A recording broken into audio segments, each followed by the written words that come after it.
Alright, welcome back to another video of Tower of God lore. This video is about the organization Wolhaiksong, its origin, history, members, and purpose. So with that being said, let's get into the video.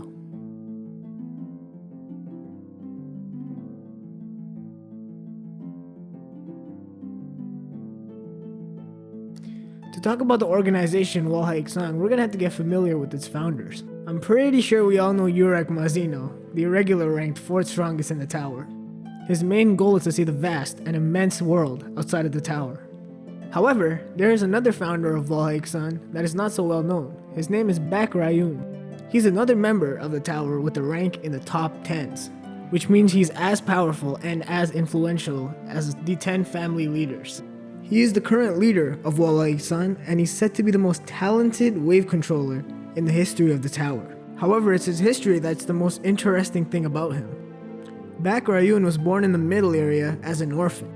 He would roam around aimlessly in the middle area without a residential card. Eventually, he stumbled across the forest and lived there for a long time. In his time there, he naturally learned how to control Shinsu.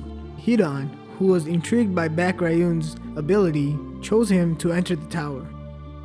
Bak quickly climbed the tower and became a ranker, however he promptly returned to the forest. The forest is said to be like a living animal with a mysterious atmosphere. Jurek Mazino, who was currently climbing this tower, heard about Bak Rayun's forest and decided to pay him a visit.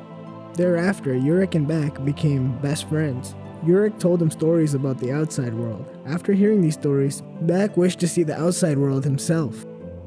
After a while, Jurek continued his climb up the tower. He became a ranker rather quickly and decided to revisit Bak in his forest.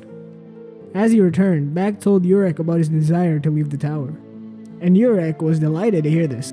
Jurek told Bak to leave the forest and come with him to find a way outside the tower. However, Bak refused. He said the forest is like a part of his own life, and he couldn't leave it behind. So Jurek said, pounding his chest, "Then I will give this forest a pair of wings. I will make it so that these trees can follow you anywhere." He shouted at the top of his lungs and absorbed everything in the forest and shrunk it down to the size of his fist. He put the compressed forest in a box with wings and gave it to Bak. However, Bak was not strong enough to hold it, so he told Jurek to take care of it for him.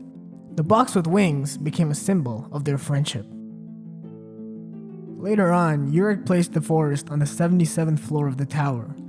With all the founding members of Wolhaiksong and some rankers watching, Bak planted a winged tree in the forest.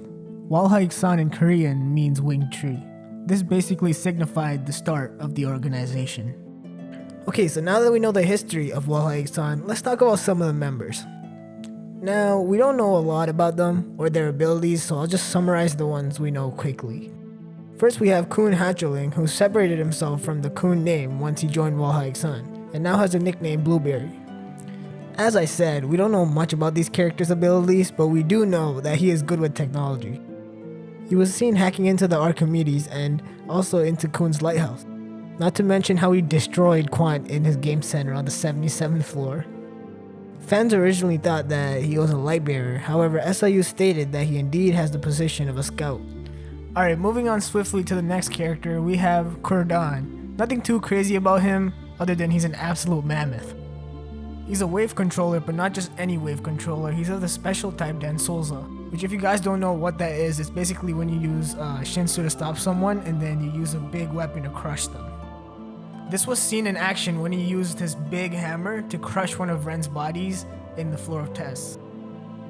Alright, next up we have Miss Ice Strawberry. Her real name is currently unknown, but she's from the Eurasia family. Despite her appearances, she's actually said to be quite old. This probably alludes to Eurasia Blossom, who's the family leader and is said to bear a resemblance to a child. Miss Ice Strawberry is a ranker, but her powers and positions are currently unknown. While she is from the Eurasia family, so we can infer that she'd be probably good at controlling Shinsu, so maybe she's a wave controller, but it's not confirmed yet. Alright, next we have this person whose only role in the story is to give you nightmares because we don't know anything about her or him or position or gender or anything. All we know is that they're part of Wolhaiksong. Swiftly moving on, we have Majax, who only shows up for one chapter, and he's the facilitator for the resort run by Wolhaiksong on the 30th floor. And we also have Tulalan, who also showed up in one chapter, and he had a short conversation with Liroro, where Liroro told him, You must be pretty strong to be recognized by Wolhaiksong, but Tulalan just said that he's a spare D rank regular and his powers and positions are unknown, so we're just gonna move on. Now we have Yuhei, who was a former test admin on the 21st floor and now Yurek's right-hand man. He's actually the one who saved Awa Yan and Dan Wahang on the name hunt station after Yuri fought Karaka. He shows up a couple more times, but that's basically all we know about him. So let's move on to the last character, who is Yeon Woon. He's a ranker, obviously from the Yeon family, so he has the power of their flames. He uses his powers exclusively to help people, and he goes to many places with poor people and helps them out.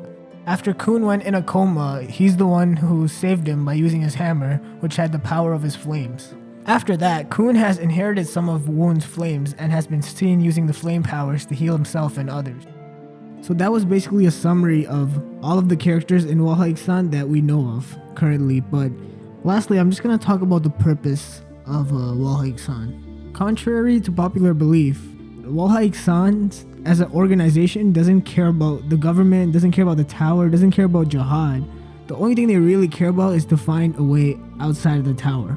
So that's going to end the video there, guys. I'm just going to say that these videos do take quite a while to edit, so I'd appreciate it if you guys can like the video and subscribe if you really want. So with that being said, I'll see you guys in another video.